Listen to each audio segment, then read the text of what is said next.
So just now I was interviewed. Uh, uh, this is an excellent viewpoint, and Sam. I interviewed Sam, and Sham also interviewed me. So that's what we did.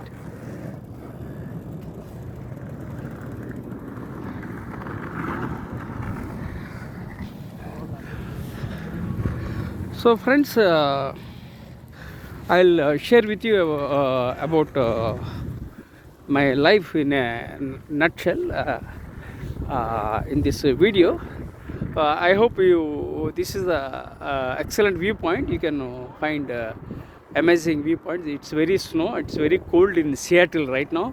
And 2 days back there was a heavy snow in Seattle. And today it's okay. No snow, but it's minus in Seattle. And so 2 days I could not enjoy my walk. But what I did was Sunday I went to the church with my friend John, and I came across Sim. He's from India, and he was father in the church.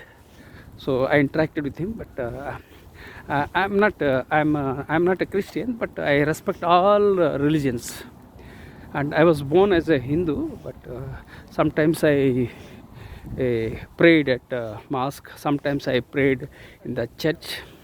So the humanity is everything. So I don't view too much.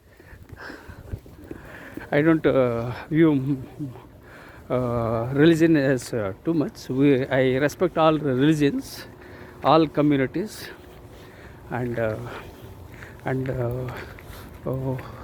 I follow Vasudhaiva Kutumbakam. Vasudhaiva Kutumbakam means the entire world is a small family.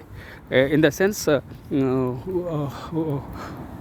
we Indians advocate Vasudhaiva Kutumbakam. That means there is no discrimination among the regions, religions. So we are all one as a family. That's what we Indians advocate. That is Vasudhaiva Kutumbakam. So I had a great time. 2 days back, I visited a church, and yesterday I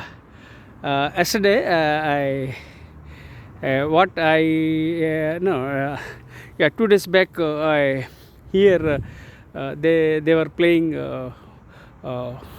basketball in the same place here. So there I visited along with my friend John in Seattle. So like that, John himself invited me to come for this to enjoy this basketball. So I immediately agreed and attended, and John and I enjoyed, and John's son played basketball. So I enjoy, because in childhood I could not enjoy any games and sports. My childhood was very chaotic. That was the problem. So let me start about my life in a nutshell. Now I am walking straight. There is no problem as such. There won't be any deviations. I was born on October 31st, 1963 in a tiny village in India, and my childhood was very chaotic. For 18 years I could not enjoy my childhood life, and sometimes I supported my father in a tea stall. Sometimes I cleaned dishes, sometimes I collected cash, sometimes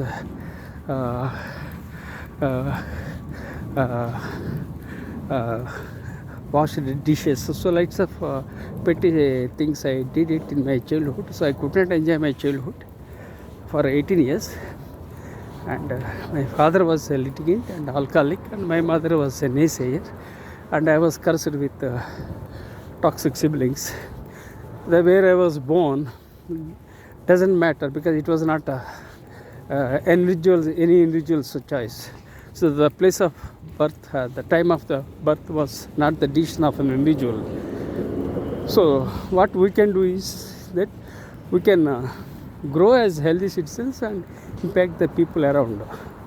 That's what I did it. So at the age of 18, I had an opportunity to join the Indian Air Force. In fact, I had a dream to serve my country, and I had a dream to wear the uniform. So I was very happy that I joined Indian Air Force, and I was very happy that I came out of the toxic environment in my native place, and I grew as a healthy citizen and as a leader.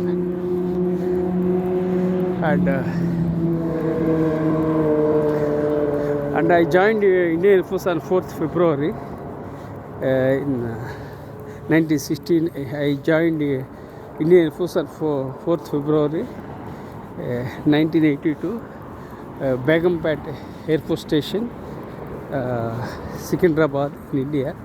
At the 5th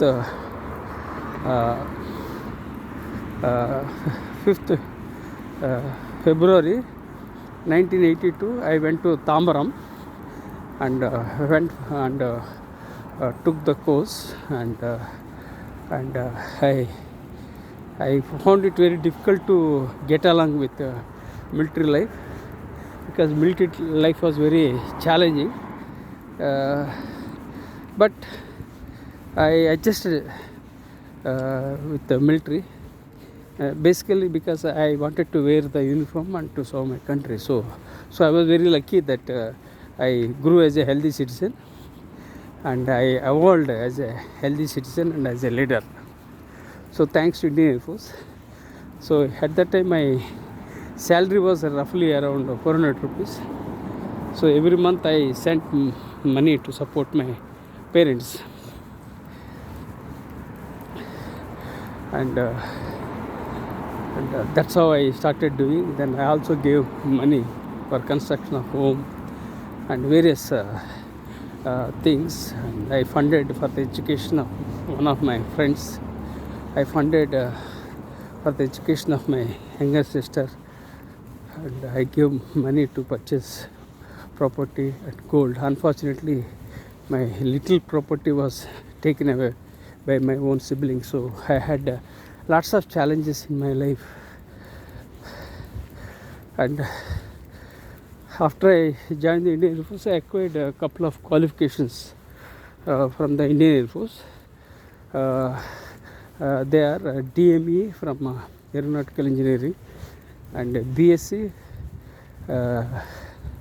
from the Andhra University, and I got my PG DCLL from Jodhpur University, which I earned by pursuing the night college. Then I got my MA from Ajmer University. Then I got my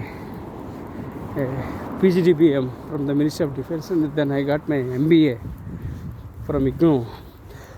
All these qualifications I earned through private education, not through a regular education. And I was not blessed with convent education. I was not blessed with English education. So there was some inner power or spark or whatever it was that was responsible. Because of that, I just acquired all these qualifications. And so all these qualifications I acquired through private education, and there was no consistency in my education because I didn't have any godfather, I didn't have any father to support, I didn't have any coach, I didn't have any mentor, I didn't have any guide. Whatever was available, I explored. Precisely, I knocked the doors, I created the doors, knocked the doors, availed the opportunities, and explored the opportunities, and executed them to succeed. That's how I led my life. So all these qualifications were through private education. Then again, and I used to visit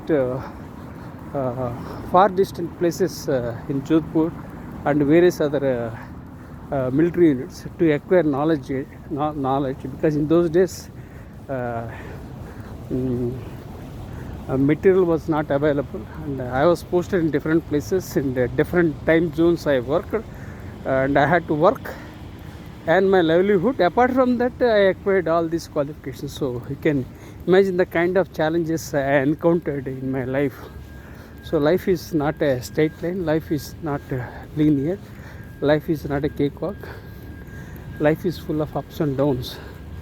So this is briefly about my academic background, and people might think that I acquired my qualifications from reputed universities like Harvard or Cambridge, but the reality was that I was a college dropout at the age of 18. Then I acquired all the qualifications. So this is about my academic journey.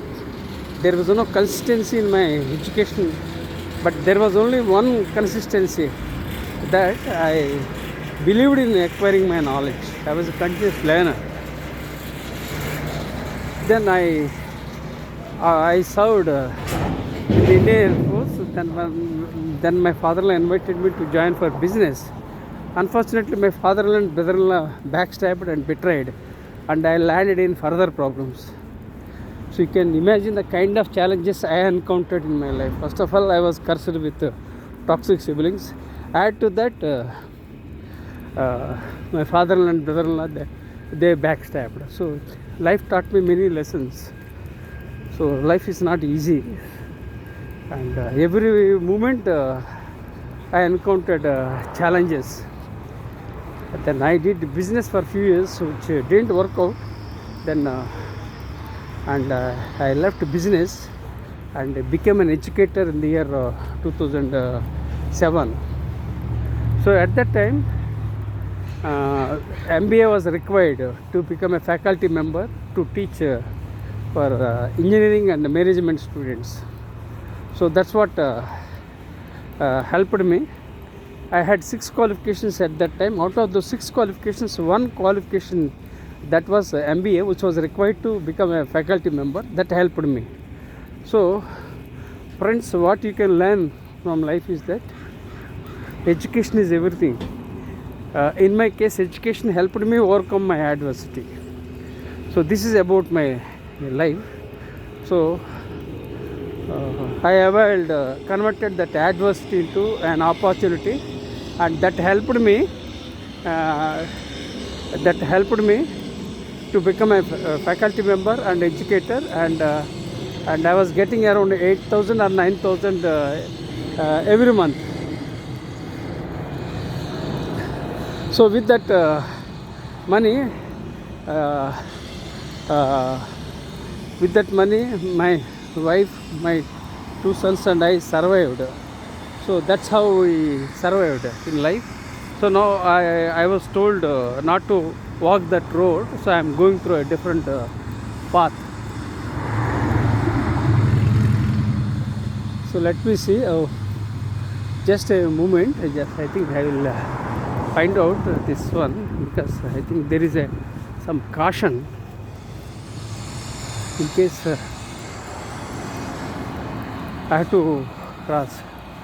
So I, within with a limited amount of 8,000 or 9,000, my wife, my 2 sons and I survived, and we had lots of challenges. And in the month of December 2007, it was a turning point in our life.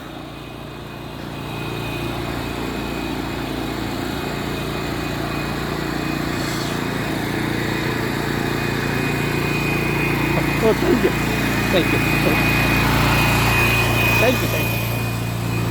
Yeah, here some work is going on here. Thank you.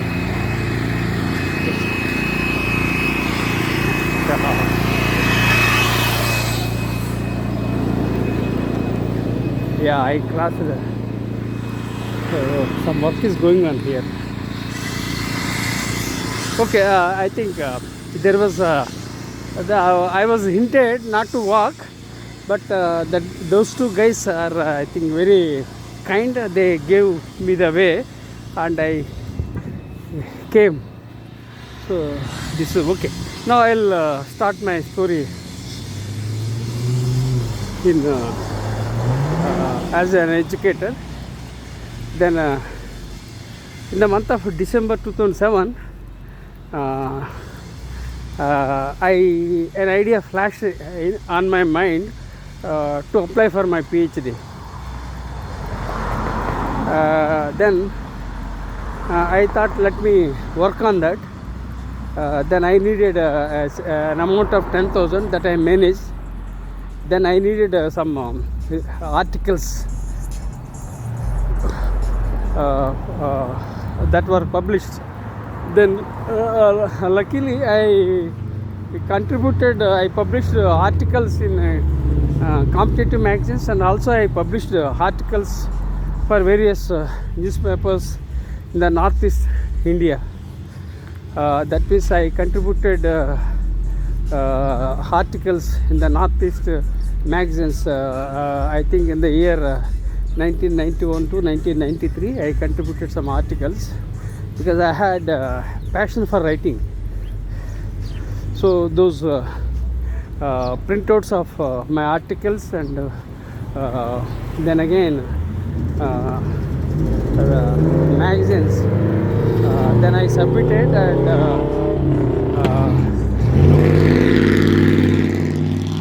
and I took admission for my PhD in the month of December. So let me repeat, I paid 10,000 rupees fee. Then again I had MBA qualification that was required. Then again I submitted articles. Then I joined for my PhD in the month of December 2007.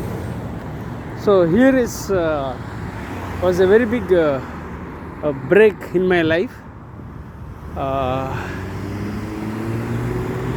and I made a very smart decision at that time. And January 2008 rules were changed and the fee was hiked. And if I delayed by a few days, then I wouldn't have joined for PhD because rules were changed. The second aspect was that I didn't have money to mobilize. So now I am crossing this point.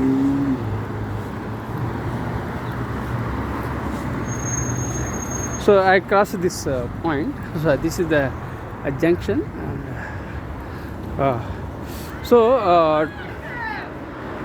2008, if I delayed by a few days, then I wouldn't have joined for my PhD, and I wouldn't have been in a position to mobilize the amount because the fee was hiked. The second thing was rules were changed. So friends, the message from this video is that when you get opportunities, you have to avail the opportunities and don't delay. And so because first of all there are people who are struggling for opportunities, and when you are getting some opportunities on a platter, you have to avail the opportunities, right? So this is the takeaway from this video. As I told you, I share with you various aspects. I mean, I share ideas, insights on life and leadership while walking. So I am sharing with you various valuable insights, and that too my years of experience. I have I made my debut as an author in the year 2010, and I published 53 books, and I published more than 1,000 articles on various international magazines and national magazines, and I published more than 300 research papers. I still serve on the editorial boards of DLO of Emerald, and I still serve on the editorial board of JVPL of USA. So this is how I started my journey. So within a span of 15 years, I achieved so much. Basically because of my discipline, that's one thing. And I wake up every day morning 4 o'clock and night 10 o'clock I sleep. Throughout the day I work hard and afternoon I take a break. So because of my work ethics and commitment, I have come up to this level. In the span of 15 years I contributed this much. So, and then again here one more challenge. I had a brain stroke in the year 2021. For the last 4 years, my right hand has been paralyzed. My right shoulder and right hand has been numb.